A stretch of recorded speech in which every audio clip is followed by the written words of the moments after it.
Welcome back, class 12th.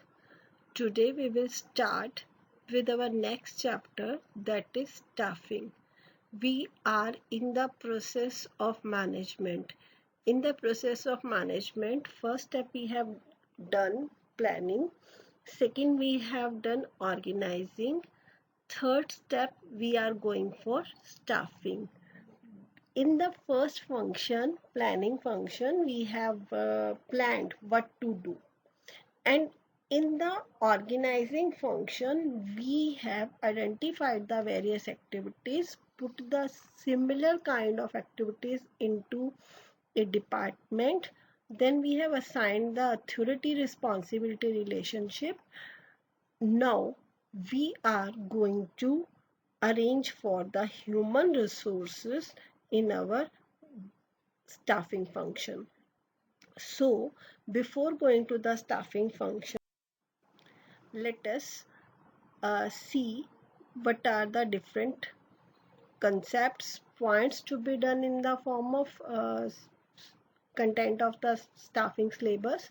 So we have to understand the concept of staffing, describe the step in the process of staffing, then we have to go for the recruitment process, selection process, and this selection process is repeatedly written down. So we have to go for the training and development concepts. Only this points we have to go for training and development. Even though we have lots of point in our NCERT book as a part of training and development, but we have to go for these three points, that on the job and off the job training. Among the off the job training, we have to go for vestibule training, apprenticeship training, and internship training. Let us continue with the meaning of staffing. That if you remember, we have done the organizing process where we have identified the activities, then we have put the similar kind of activities into one department. Then what we have done, then we have assigned the authority responsibility relationship between the human beings. And when we have assigned the authority responsibility relationship, that means we have fixed a management hierarchy, or we can say that we have fixed a organization structure. There we have assigned the a organization have assigned the work to the people, but the work, whatever work is being assigned to the person, she must be capable of doing that. Now how we will come to know that she is able to continue with the same nature of work which we have assigned to him?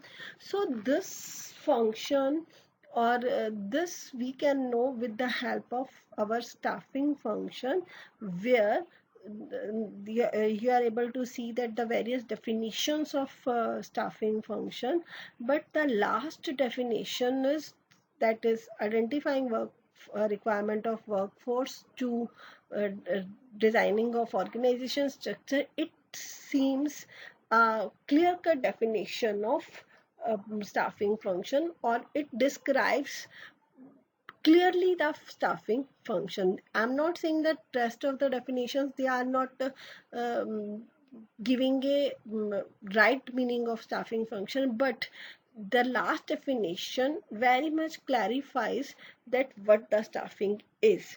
So staffing says that where the workforce will be identified, then it will be followed by recruitment, then selection, then placement, and then performance appraisal and development of persons. Why? To fill the role designs into the organization structure. So don't worry, I'm not going to leave in this way. I'm going to teach you in the detail in our next slides. See, these are the few activities to be done in the staffing process.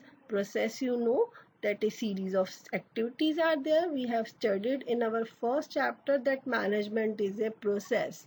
So again I am repeating to it that when the management is a process, the planning will also be a process, organizing is also a process, now the staffing is also a process, which says that in the staffing function, we have to estimate the manpower requirements, recruitment, a business has organization has to go for recruitment, then staffing, then placement and orientation, training and development, performance appraisal, promotion and career planning with compensation. So let us study in detail about the estimation of manpower requirement. A business organization, this is the first step for a business organization when it is passing through the uh, staffing function. So first step is estimating the manpower requirement. Manpower requirement, how it would be estimated. For this purpose, that organization has to understand the manpower requirement by workload analysis and workforce analysis. Now the question is, what is the workload analysis? Workload analysis means that how many number and kind of people are necessary for the performance of various jobs and accomplishment of organizational objectives. This is the workload analysis means एक organization ने whatever target is being fixed, whatever objective is being fixed, उस objective को achieve करने के लिए how many persons, that is human beings, are necessary for the accomplishment of organizational objectives. And workforce analysis, workforce analysis says that number and type of people or the employees available in the organization. Workload says कितने persons चाहिए and workforce analysis says how many number and type of people are available in the organization. With this process or with this activity, an organization will come to know whether it is understaffed, overstaffed and optimally staffed. I think you will be able to understand the meaning of understaffed, overstaffed and optimally staffed, which means understaffed means 100 people are required and 75 to 80 people are in the organization. That means organization is understaffed. Now it has to appoint 20 more people for the accomplishment of task. Overstaffed says that 100 people are required and 120 people are there. Now organization has to think what is to be done with these 20 people. Either they are to be terminated or organization has to manage in the way that these 20 people can also be involved in the accomplishment of targets, or it sometimes that target should be increased or any number and kind of pieces or production to be increased. So organization has to see to it. And optimally staffed, though it is very much clear that 10 people 100 people are required and there are 100 people is available in the organization.